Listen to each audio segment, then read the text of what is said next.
Baik, sekarang kita membahas ukuran frekuensi penyakit dan statistik vital. Kita mulai dulu dari ukuran frekuensi. Apa itu ukuran frekuensi penyakit? Jadi itu semacam ukuran yang menyatakan besaran masalah penyakit begitu ya. Ketika kita bercerita atau menarasikan suatu penyakit, wah hipertensi sedang tinggi nih gitu ya. Tingginya itu semana gitu. Umumnya kita melihat dalam bentuk prevalensi atau proporsi atau persentase orang yang kena sakit dari jumlah seluruh orang begitu ya. Namun ternyata yang menyatakan besaran penyakit atau masalah gizi bukan cuma prevalensi. Ada yang lain seperti insiden, ada yang namanya rasio, ada yang namanya rate ya. Ini yang kita pelajari hari ini ya. Secara garis besar, kejadian penyakit bisa berupa morbiditas atau mortalitas. Nah, dua hal inilah yang seringkali muncul angkanya di riset-riset, di laporan-laporan ya, untuk menyatakan seberapa besar sih masalah penyakit ini gitu ya. Jadi angka kesakitannya akan dikeluarkan dan angka kematiannya pun juga seperti itu. Ya, ada 3 macam parameter matematis yang dapat digunakan untuk menggambarkan besaran tadi tuh ya. Yang pertama adalah rasio, yang kedua proporsi, yang biasa kita kenal dengan prevalensi. Yang ketiga adalah rate. Nah, prevalensi itu adalah contoh dari proporsi gitu ya. Kita bahas dulu rasio. Apa sih rasio? Teman-teman mungkin sering dengar kata rasio ya. Ini akan sebenarnya hitungan matematis, yang artinya adalah membagi suatu jumlah dengan yang lainnya. Ada pembilang, ada penyebut, tanpa memperhatikan hubungan antara penyebut dan pembilang gitu ya. Jadi antara pembilang dan penyebut ini nggak ada hubungannya gitu. Contohnya apa? Berapa sih rasio kelahiran mati dan kelahiran hidup? Nah, berapa banding berapa sih? Nah, itu adalah istilah dari rasio. Berapa sih rasio laki-laki perempuan di dalam kelas kita? Nah, itu rasio. Berarti kan jumlah laki-laki dibagi jumlah perempuan. Tidak ada hubungan antara pembilang dan penyebut. Jumlah laki-laki sendiri, jumlah perempuan sendiri. Jumlah kelahiran mati sendiri, jumlah kelahiran hidup sendiri. Ya, jadi kalau ditanyakan berapa rasio antara A dan B, maka Anda simpel saja langsung membagi A dibagi B. Ya, atau A per B atau A banding B, sama saja. Ya. Nah, jenis-jenis rasio, ada rasio yang mempunyai satuan, misalnya jumlah dokter per 100.000 penduduk.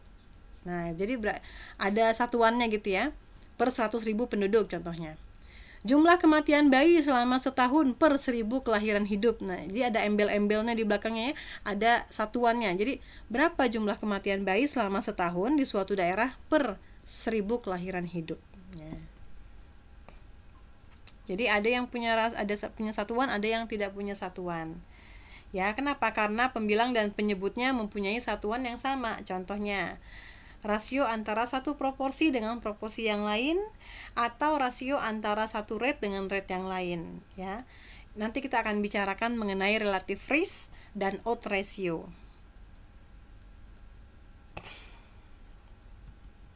Ya. Kembali kita ke hitungan matematis tadi ya. Kita sudah bicara rasio. Yang kedua kita bahas proporsi. Proporsi sebenarnya bentuk lain dari rasio gitu. Cuma kalau proporsi itu ada hubungan antara pembilang dan penyebut, di mana pembilang merupakan bagian dari penyebut. Gitu. Contohnya, berapa proporsi lahir mati dari seluruh kelahiran? Nah, maka otomatis cara menghitungnya adalah jumlah yang lahir mati dibagi yang lahir hidup dan lahir mati. Gitu. Jadi penyebutnya adalah gabungan antara pembilang dan hal yang lain gitu ya. Jadi pembilang merupakan bagian dari penyebut. Pembilangnya kelahiran mati. Nah, di bawahnya kelahiran mati ini bagian dari penyebut gitu. Yang ketiga adalah rate ya. Rate itu kita sering dengar artinya laju, kecepatan gitu ya. Apa itu rate? Bentuk lain dari proporsi ya, di mana ada hubungan antara pembilang dan penyebut, dan ada elemen waktu yang merupakan bagian intrinsik atau bagian dari penyebut. Contohnya apa? Berapa sih jumlah kejadian flu pada anak sekolah? Ya, selama sebulan. Nah, jadi kata-kata selama sebulan itu adalah istilah dari rate. Jadi rate adalah proporsi yang ada embel-embel keterangan waktunya, gitu ya. Singkatnya seperti itu. Oke. Nah, definisi dan kalkulasi dari frekuensi penyakit. ukuran dan frekuensi penyakit secara garis besar dapat dibagi menjadi dua. Ya, kalau untuk ukuran frekuensi ya, dengan kita bahas tadi sudah bahas hitungan matematisnya, maka ukuran frekuensi sendiri ada dua macam. Yang pertama adalah prevalence, yang kedua adalah incidence. Prevalence ini juga ada dua macam. Ada yang namanya point prevalence, ada juga yang namanya period prevalence. Nah, kita bahas prevalence dulu ya. Kalau teman-teman tahu prevalence ini sebenarnya salah satu bagian dari hitungan proporsi sebenarnya kan. Misalnya berapa prevalensi diabetes mellitus di suatu negara. Maka kita kan tinggal menghitung jumlah penderita diabetes mellitus dibagi seluruh penduduk di negara tersebut ya. Jadi itu merupakan contoh dari hitungan proporsi. Oke. Itu untuk mengingat saja ya. Oke, sekarang kita masuk lagi ke jenis prevalence, yaitu point prevalence dan period prevalence. Yang pertama dulu, point prevalence. Dari namanya saja sudah point. Point itu artinya titik. Berarti kita menghitung prevalence pada titik tertentu saja. Ya. Mengukur banyaknya orang pada suatu populasi yang telah mendapatkan penyakit tertentu pada saat tertentu saja, pada titik waktu tertentu saja. Kita hitung berapa sih berapa sih proporsi atau prevalensi diabetes mellitus pada bulan Januari 2021. Nah, itu namanya contoh dari point prevalence. Jadi hanya menanyakan pada titik tertentu, pada bulan tertentu, tanggal tertentu ya. Berapa sih prevalence COVID pada bulan September? Nah, gitu ya. Itu contoh dari point prevalence. Ya, jadi rumusnya adalah jumlah dari kasus yang diderita dibagi seluruh populasi pada poin waktu tertentu. Ya. Itu point prevalence. Silakan dicatat ya. Yang kedua, period prevalence. Mengukur banyaknya orang yang telah mendapat penyakit tertentu dari suatu populasi pada suatu periode waktu tertentu. Jadi kalau yang tadi poin, ini adalah periode. Mudah diingat ya. Oke. Contohnya gini. Berapa prevalence COVID selama bulan Januari hingga bulan Maret misalnya ya. Jadi itulah yang disebut dengan period prevalence. Cara hitungnya, jumlah dari existing case atau jumlah kasus penyakit dibagi rata-rata populasi. Kenapa pakai rata-rata, Bu? Karena ini kita bilangnya adalah periode. Periode itu berarti kan kumpulan beberapa titik waktu. Dari Januari sampai Maret tadi, kita rata-rata jumlah populasinya kan pasti berubah-ubah. Bulan Januari mungkin 1000, bulan Februari mungkin ada 1500 karena ada yang datang penduduknya misalnya. Bulan Maret mungkin ada pengurangan karena ada yang pindah, ada yang meninggal dan seterusnya. Maka yang kita ambil populasinya adalah rata-rata atau average. Gitu ya. Selama periode waktu tertentu. Oke. Kalau yang tadi yang di atas, yang point prevalence itu langsung total populasi karena kita meneliti pada titik waktu tertentu saja. Kalau misalnya mau tahu prevalence COVID pada bulan Januari, ya jumlah populasi pada bulan Januari itu totalnya berapa. Tapi kalau periode prevalence ya ingin mengetahui prevalence COVID pada bulan Januari sampai Maret, maka jumlah populasinya kita rata-rata antara bulan Januari sampai bulan Maret. Karena yang namanya dinamika penduduk itu selalu berubah-ubah. Oke. Period prevalence bergantung pada dua faktor. Yang pertama, berapa banyak orang yang telah sakit ya, berapa banyak jumlah orang yang telah sakit dan durasi lamanya penyakit. Namanya juga periode kan? Walaupun hanya sedikit orang yang sakit, tapi kalau penyakitnya panjang, maka pasti period prevalence-nya akan tinggi. Ya, jadi rumusnya adalah period prevalence sama dengan insiden terjadinya penyakit dikali durasinya. Kita ulangi, period prevalence adalah insiden terjadinya penyakit dikalikan dengan durasinya. Walaupun yang berpenyakitnya sedikit, tapi kalau durasinya lama, maka kita katakan period prevalence-nya tinggi. Kalian bisa cari contoh penyakit apa yang di suatu daerah jumlahnya sedikit tapi lama nggak kelar-kelar. Ya, Anda bisa lihat period prevalence dari penyakit COVID-19 ini sangat tinggi. Period prevalence dari penyakit COVID sejak awal COVID merebak sampai sekarang itu pasti sangat tinggi karena lama nggak selesai-selesai ya. Oke. Kita kembali ke prevalence ya. Apa sih manfaat prevalence tadi? Informasinya sangat berguna untuk melihat seberapa besar permasalahannya gitu ya. Terutama untuk penyakit-penyakit kronis. Berapa sih prevalence penyakit jantung koroner? Berapa sih prevalence hipertensi di Indonesia? Prevalence stunting berapa sih? Prevalence anemia berapa sih? Ya kan? Cara menghitungnya seperti itu. Sebagai alat untuk merencanakan fasilitas, manpower yang dibutuhkan, ya kan? Nah, kalau anemia di negara kita itu mencapai 25% pada wanita usia subur, maka kita butuh berapa dananya untuk menanggulangi anemia. Stunting di negara kita 30%, ya, besar sekali. Nah, itu bagaimana? Berapa sumber daya yang dibutuhkan? Rancangan kebijakan apa yang harus dibuat untuk mengentaskan stunting? Berapa biayanya? Itu semua berasal dari prevalence ya. Dan namun prevalence itu tidak ideal untuk studi-studi yang meneliti etiologi penyakit. Kalau untuk melihat penyebab penyakit lebih cocok menggunakan insiden. Karena apa? Karena prevalence ini hanya menghitung total jumlah penyakit dibagi seluruh individu, tapi tidak mengetahui mana penyakit baru, mana penyakit lama. Jadi semua penyakit ditotal saja, itulah prevalence. Ya, berapa prevalence hipertensi? Ya semua orang yang sakit hipertensi kita hitung. Tapi kita nggak bisa bedakan mana yang prevalensi, mana yang hipertensi yang baru muncul, mana yang hipertensi yang sudah lama muncul, yang kronis. Nah, nanti kita bahas yang namanya insiden. Insiden itu mampu mendeteksi penyakit baru. Jumlah penyakit yang baru ya, sehingga bisa melihat etiologi penyakit. Oke. Period prevalence ini kan merupakan poin prevalence ditambah kasus baru, ya. Plus ditambah juga dengan kasus-kasus yang kumat. Oke. Ini pada suatu periode waktu tertentu. Jadi itulah kenapa period prevalence ini lebih lengkap dari poin prevalence tadi ya, dan lebih disukai daripada poin prevalence ya, atau insiden bahkan ya. Kenapa? Karena mampu menganalisis penyakit-penyakit yang tidak diketahui kapan timbulnya. Contohnya penyakit mental. Dengan mengetahui period prevalence, kita bisa melihat bagaimana sih kasus baru, kapan munculnya kasus baru dari suatu penyakit. Contohnya kasus penyakit mental itu kan kadang kita nggak tahu, jarang-jarang munculnya ya. Hari ini muncul, mungkin entah kapan, belum tentu bulan depan, mungkin pertengahan tahun depan masih belum ada, mungkin tahun depan baru muncul lagi. Kalau kita pakai point prevalence nggak terlihat, tapi kalau kita pakai period prevalence ya, itu akan terlihat ya, karena dia akan meneliti kasus baru. Oke, ini adalah contoh cara perhitungan poin dan period prevalence.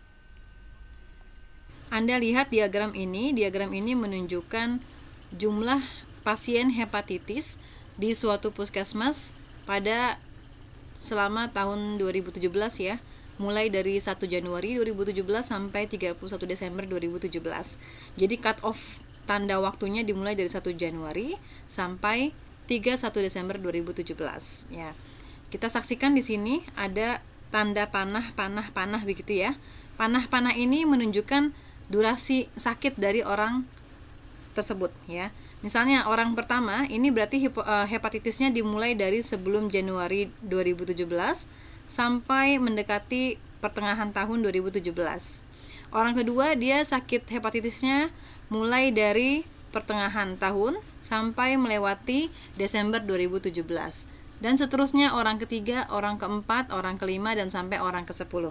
Ya, ini adalah periode masing-masing sakit orang berbeda-beda ya. Ini hasil pendataan dari suatu puskesmas. Kemudian kita diminta untuk menghitung, contohnya menghitung poin prevalence. Misalnya ditanyakan berapakah poin prevalence pada 1 Januari 2017 saja. Nah, otomatis yang teman-teman hitung adalah jumlah orang yang sakit pada populasi bulan Januari saja ya. Bila ditanyakan berapakah poin prevalence dari penyakit hepatitis di puskesmas tersebut pada bulan Januari 2017 ya, maka tentu Anda butuh dua data. Data pertama adalah berapa jumlah pasien hepatitis selama bulan Januari 2017. Kemudian data kedua adalah berapa jumlah populasi atau jumlah pasien di puskesmas tersebut selama bulan Januari 2017. Apabila diketahui jumlah pasien di puskesmas tersebut selama bulan Januari adalah 100 orang, maka dengan mudah Anda bisa menentukan poin prevalensinya adalah jumlah pasien hepatitis pada bulan Januari dibagi dengan jumlah pasien atau jumlah populasi puskesmas tersebut pada bulan Januari. Jumlah pasiennya adalah kita hitung berapa orang ya. Selama bulan Januari 2017 ada berapa yang memotong? 1 ya. Kemudian 2, 3, 4, 5. Ada 5 orang. Yaitu orang pertama, orang keempat, orang keenam, orang ke-8, dan orang ke-9. Artinya selama bulan Januari ada 5 pasien. Tadi diketahui bahwa selama bulan Januari ada seluruhnya adalah 100 orang pasien. Jadi yang hepatitis 5 orang dan keseluruhan pasien ada 100 orang. Maka poin prevalensinya adalah 5 dibagi 100. Lalu bagaimana kalau pertanyaannya period prevalence? Berapa period prevalence penyakit hepatitis di puskesmas tersebut selama 1 tahun ya, tahun 2017.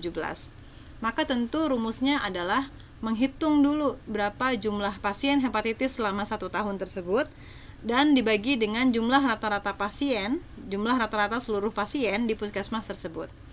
Sekarang kita bisa tahu, kita hitung dulu berapa jumlah pasien hepatitis selama setahun 2017 ini ya.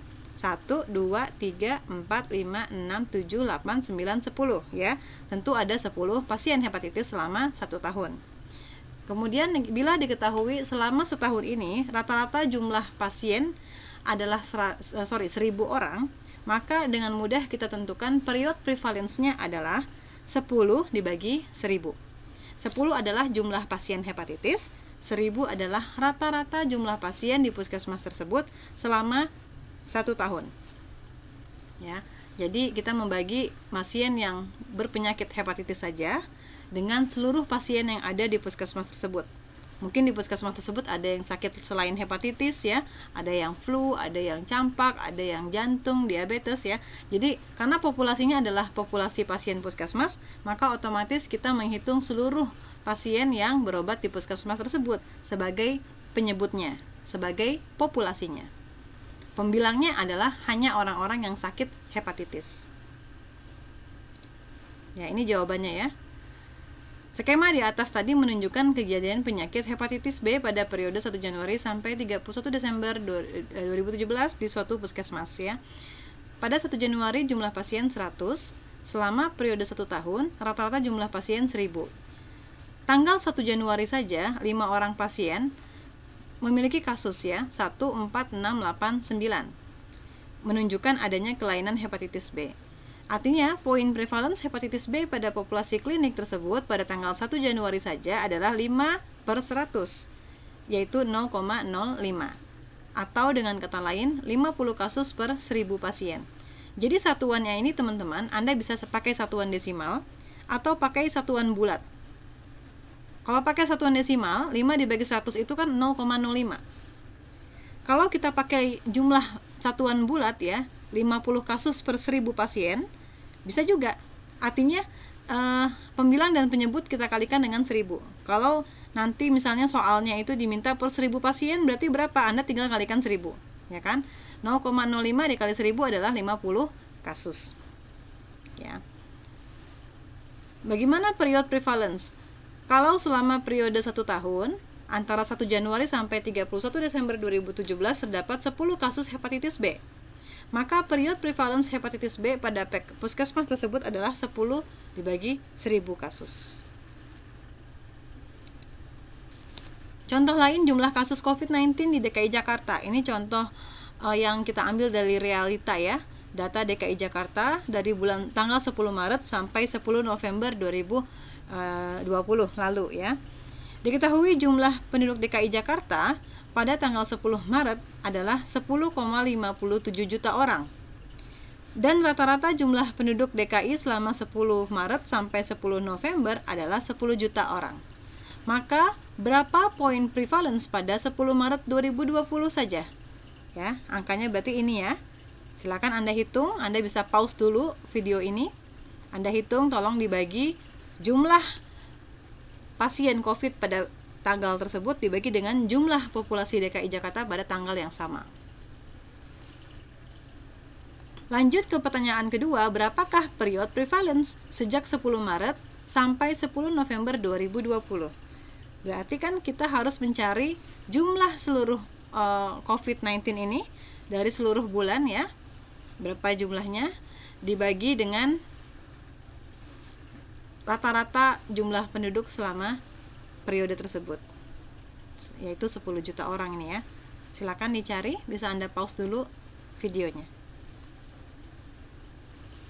Baik, kita lihat jawabannya.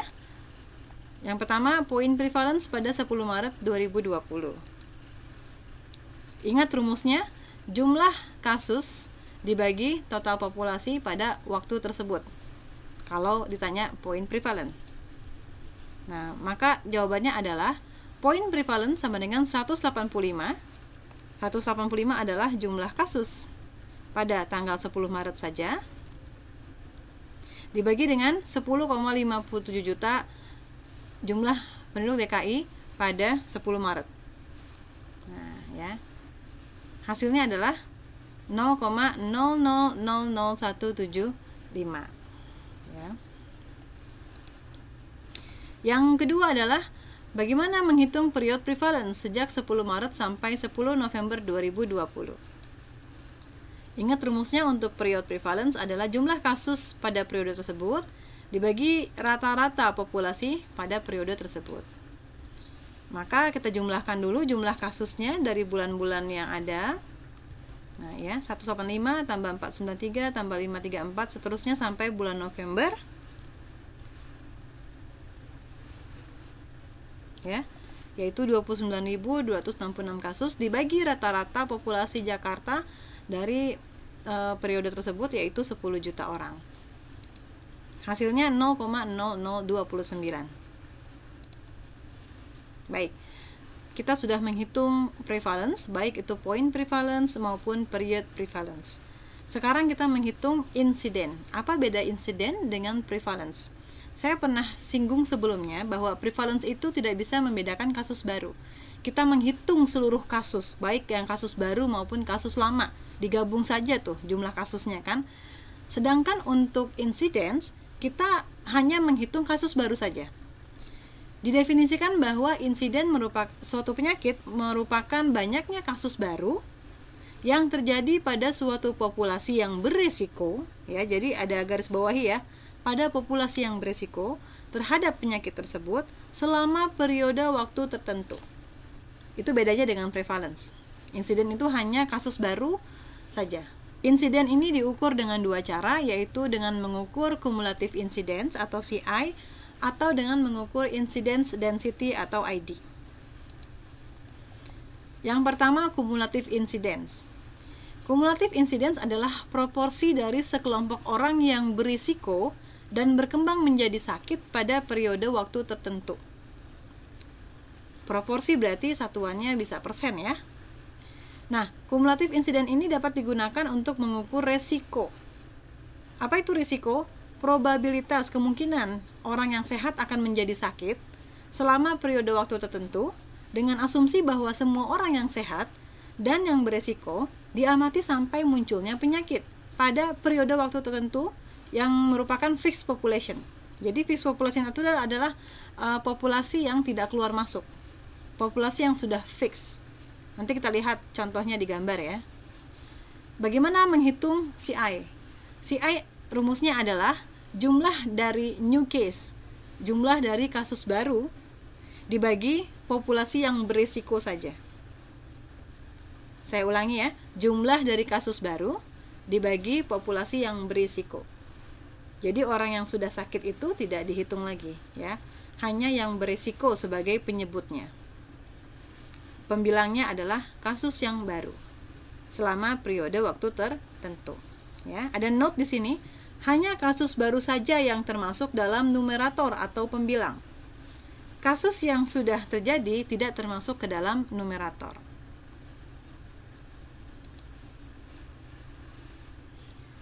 Ini adalah contoh perhitungan kumulatif insiden. Dalam periode 1 Januari 2017 sampai 31 Desember 2017 ada beberapa orang yang sakit ya. Kita lihat soalnya. Nah, Di Puskesmas X 1 Januari 2017 jumlah pasien itu 100 orang ya. Oke, ini penyakitnya campak ya katanya ya. Oke. Nah, jadi selama 1 Januari 2017 jumlah pasien seluruhnya adalah 100 orang. Semua pasien yang berobat di puskesmas ini adalah orang-orang yang berisiko penyakit campak. Kenapa berisiko? Karena mereka berada di lingkungan yang sama, otomatis penularan pun bisa terjadi kapan saja. Diketahui di soal bahwa 1 Januari 2017 jumlah pasien seluruhnya adalah 100 orang. Ya, jadi 1 Januari 2017 seluruh pasien jumlahnya 100 orang. Mau itu pasien campak, pasien yang lain-lain ya, semua totalnya 100 orang. Sedangkan yang kena campak hanya nomor 1, nomor 4, nomor 6, nomor 8, nomor 9. Ini di tanggal 1 Januari 2017.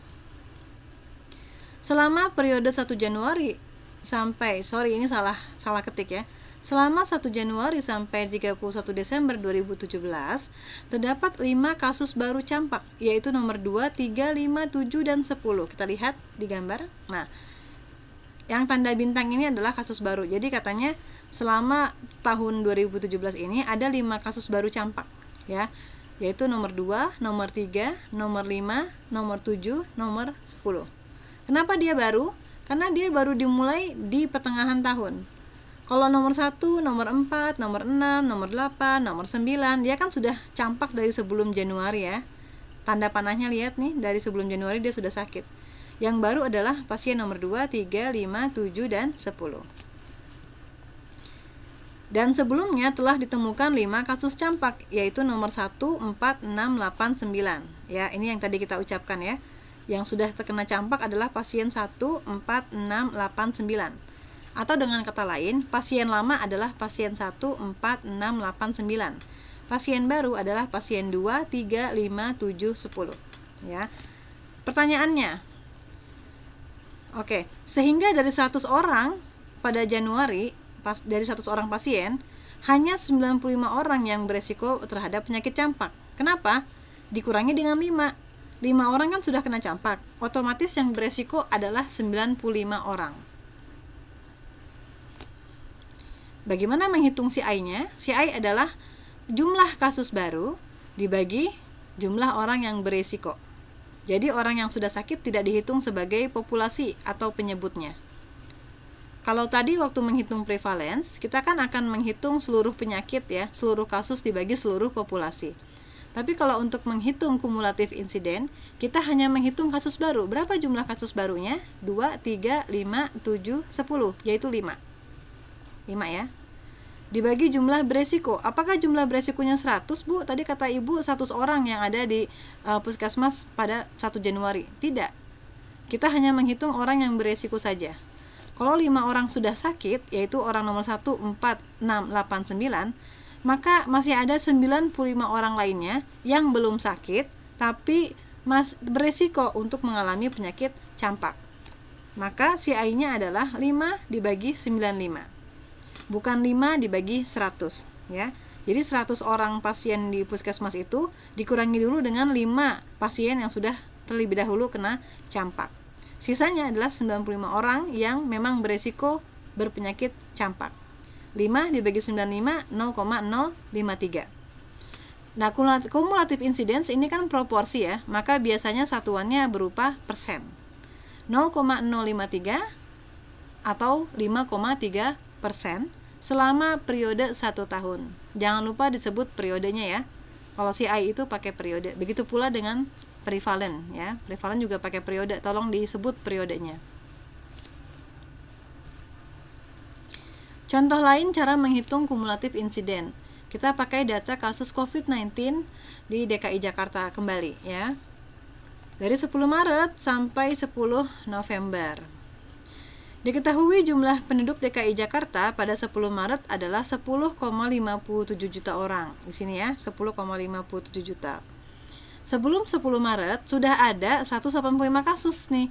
Jadi data 185 yang ada di diagram batang ini adalah data orang-orang yang memang sudah kena COVID memang dari sebelum 10 Maret.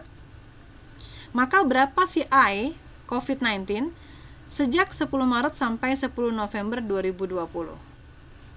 Berapa kumulatif insidennya dari 10 Maret sampai 10 November? Kita ingat pada rumusnya. Nah, rumusnya adalah CI adalah jumlah dari new case atau kasus baru dibagi jumlah orang yang beresiko saja. Jumlah kasus barunya berapa?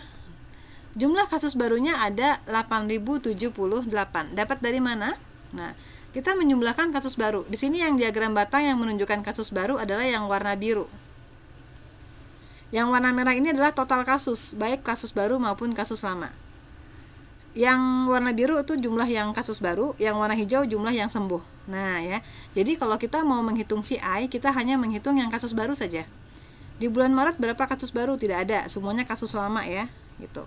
Di bulan April ada 346 kasus baru, di bulan Mei ada 101 kasus baru, di bulan Juni ada 195 kasus baru. Per Juli ada 725, di Agustus ada 2934, di September ada 2832, di Oktober ada 606, dan di November ada 339. Kita jumlahkan semuanya. Nah, jumlahnya adalah 8.078. Kemudian dibagi dengan population at risk atau populasi yang beresiko. Kalau tadi pada saat menghitung prevalence kita kan langsung saja dibagi dengan 10,57 juta ya. Karena kalau prevalence itu rumusnya pakai seluruh populasi. Tapi kalau untuk cumulative incidence kita hanya menghitung orang yang berisiko saja.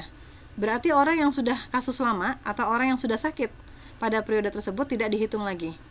Jadi 10,57 juta ini harus dikurang dulu dengan kasus lama di awal tahun, yaitu 10,57 juta dikurang 185 orang.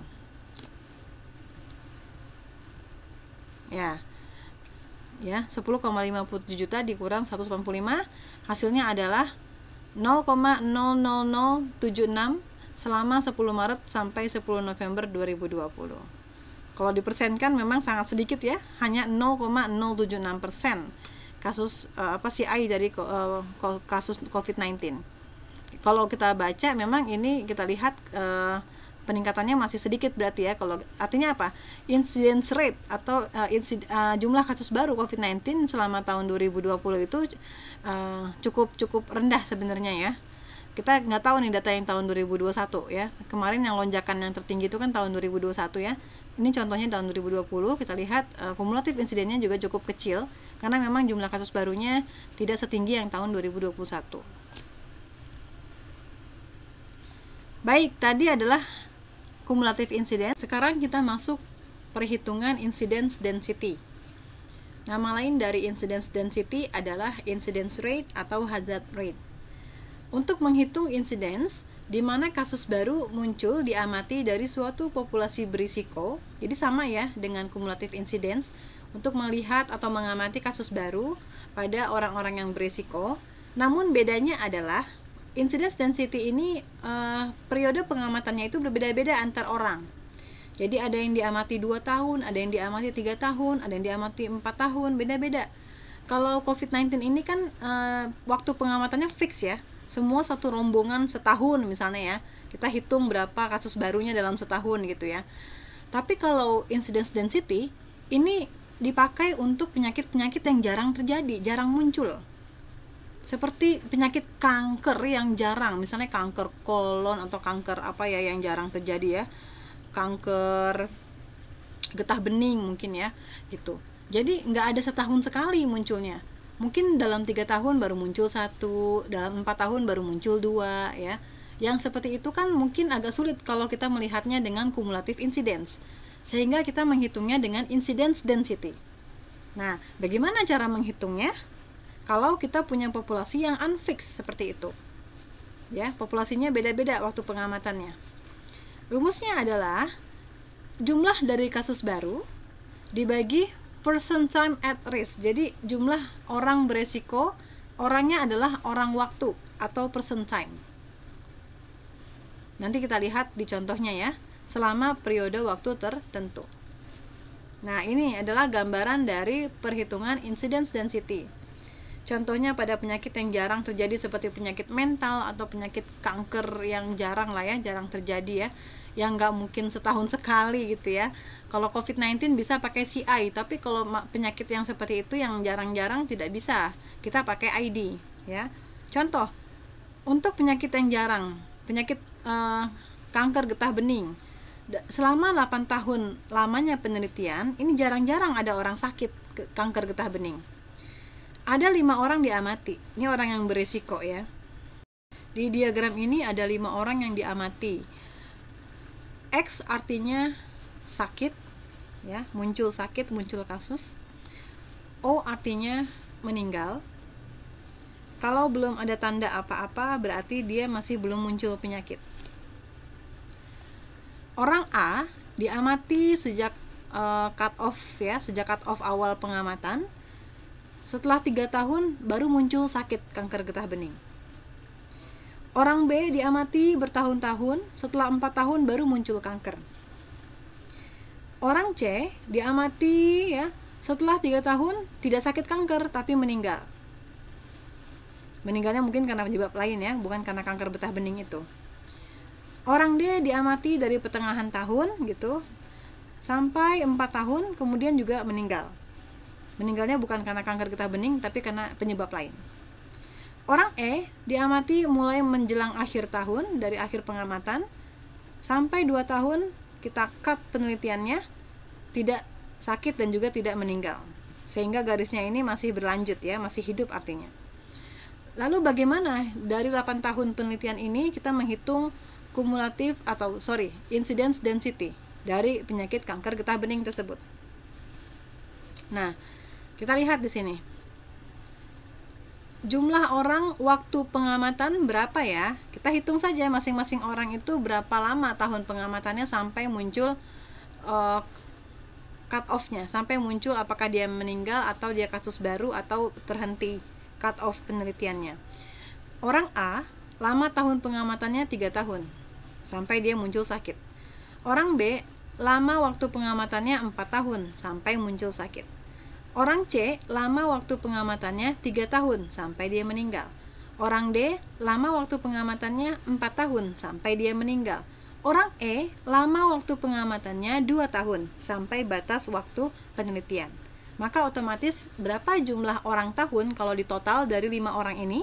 Kita jumlahkan saja 3 tambah 4 tambah 3 tambah 4 tambah 2. Nah, jumlahnya 16 orang tahun ya. Kenapa pakai satuan orang tahun? Karena ini jumlah orang dikali jumlah tahunnya masing-masing. Lalu bagaimana menghitung ID? Mudah saja, hitung jumlah kasus baru dibagi jumlah orang tahun. Berapa jumlah kasus baru? Ada 2 ya, orang A dan orang B. Ini kasus baru ya, tanda X ini adalah kasus baru. Dibagi dengan jumlah orang tahun yaitu 16 orang tahun. 2/16 yaitu 1/8 orang tahun. Kalau kita jadikan satuannya per 1000 orang tahun, maka tinggal kita kalikan 1000 ya. 8 dikali berapa supaya jadi 1000? Dikali 125. Maka yang atas pembilangnya juga harus dikali dengan 125. Atau 125 per 1000 orang tahun. Artinya apa? Berarti selama 1000 orang per tahun ya, akan ada 125 kasus baru dari penyakit getah bening. Lama ya Bu? Iya lama, karena memang ini adalah penyakit yang jarang. Dalam 1000 orang tahun baru muncul 125 kasus. Kita lihat saja gambarnya ya. Dalam 8 tahun cuma muncul 2. Artinya dalam 1000 orang tahun hanya akan muncul 125 kasus kanker getah bening. Jadi ini seperti semacam ramalan atau prediksi dari epidemiologi. Ya, dengan kita mempelajari CI, dengan kita mempelajari incidence density, maka kita bisa memprediksi kemungkinan penyakit ini kira-kira kasus barunya seberapa tinggi. Kalau tadi yang contoh yang COVID-19 misalnya yang kita kerjakan kumulatif insiden, terlihat bahwa kemungkinan kenaikannya cukup rendah, 0,0 sekian persen tadi ya kita telah hitung ya. Sedangkan untuk yang kanker getah bening ini lebih lama lagi kemungkinannya, karena memang ini adalah penyakit yang jarang ya. Jadi itulah manfaat kita menghitung kumulatif incidence atau incidence density. untuk memprediksi kasus baru, seberapa cepat datangnya kasus baru. Tolong bedakan dengan yang prevalence yang pertama kali kita hitung ya. Kalau prevalence itu hanya untuk besarannya saja, seberapa besar sih penyakit itu ya dibandingkan dengan seluruh populasi. Prevalence itu menggabungkan kasus baru dan kasus lama. Semua kasus dihitung, dibagi seluruh populasi. Sedangkan untuk incidence kita hanya menghitung kasus baru dibagi dengan jumlah populasi yang berisiko.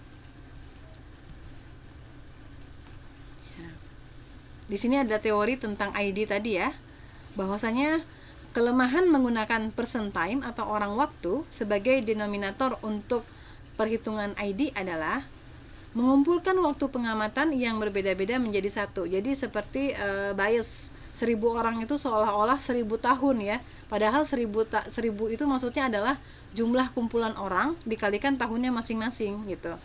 Tapi kita menganggapnya seperti 1000 tahun. 10 individu diamati 10 tahun sama dengan 100 individu diamati 1 tahun ya. Jadi keduanya akan memberikan angka yang sama, yaitu 100. Itu tadi yang saya bilang. Maksudnya 1000 tahun itu apa ya? Apakah 10 orang selama 100 tahun atau bagaimana gitu ya? Karena kalau dikalikan sama-sama 1000 gitu hasilnya. Nah, bagaimana hubungan antara prevalence dan insiden? Sebenarnya prevalence dan insiden itu saling berhubungan gitu ya. Dengan kita mengetahui prevalence ya, sesungguhnya prevalence adalah insiden dikali durasi atau PID lah cara singkatnya ya. Prevalence adalah insiden kali durasi. Artinya gini, prevalence yang tinggi dapat terjadi karena insidence-nya tinggi atau durasinya panjang. Ya. Jadi kalau suatu penyakit sudah insidence-nya tinggi ya, kemunculan penyakitnya akan cepat, kemudian durasinya juga panjang, maka akan menghasilkan prevalence yang tinggi juga. Contoh, penggunaan insulin menyebabkan penderita diabetes mellitus bertahan hidup lebih lama, sehingga durasi penyakit dari diabetes mellitus akan semakin panjang, dan prevalensi pun meningkat. Jadi gini, kok prevalensi diabetes mellitus ini nggak turun-turun ya, padahal sudah ada pengobatan insulin gitu ya. Ya jelas nggak turun-turun karena jumlah kematian akibat diabetes menjadi turun. Sedangkan jumlah orang yang masih sakit diabetes tapi masih belum mati ya, karena adanya insulin, terapi insulin itu masih tinggi. Jadi pada saat dihitung prevalensinya, diabetes mellitus ya masih tinggi prevalensinya gitu, nggak turun-turun. Itulah jawabannya ya kenapa semakin kemari kok prevalence penyakit makin tinggi ya, bukan makin turun, padahal dunia pengobatan sudah bagus, penanganan sudah bagus. Itu tadi, pada saat kita menghitung prevalence, otomatis kan kita menghitung semua orang, mau orang penyakit lama atau penyakit baru. Orang yang sakit lama, dia sudah dapat penanganan insulin, kemudian dia hidupnya panjang, otomatis akan menambah jumlah orang yang sakit, sehingga pada saat dihitung prevalensinya tinggi, begitu ya. Sedangkan prevalence yang rendah dapat terjadi karena insidence yang rendah atau karena durasi sakit yang memang pendek atau keduanya. Gitu ya. Contoh pada kasus yang mudah sembuh itu pasti prevalensinya rendah. Atau pada kasus yang cepat meninggal. Ya, jadi kalau prevalence rendah tuh tandanya ada dua. Bisa jadi karena kasus penyakitnya itu mudah sembuh atau karena penyakitnya mudah bikin orang meninggal. Nah, gitu ya. Variasi pada incidence dan prevalence ya. Oleh karena insiden itu bergantung pada munculnya kasus baru, maka penurunan pada incidence dapat disebabkan karena beberapa hal. Bisa jadi karena adanya peningkatan daya tahan tubuh ya. Kalau misalnya incidence COVID-19 kita lihat sekarang sudah menurun di Jakarta, mungkin sudah ada daya tahan tubuh yang meningkat karena vaksinasi. Atau adanya perubahan pada etiologi penyakit, atau adanya pencegahan yang efektif ya, dengan adanya protokol kesehatan itu ya, pengendalian virus itu bisa menyebabkan turunnya insiden. Penurunan prevalence dapat disebabkan karena menurunnya incidence dan pendeknya durasi penyakit karena pengobatan yang baik, atau bisa juga karena meningkatnya virulensi penyakit sehingga pasien banyak yang meninggal.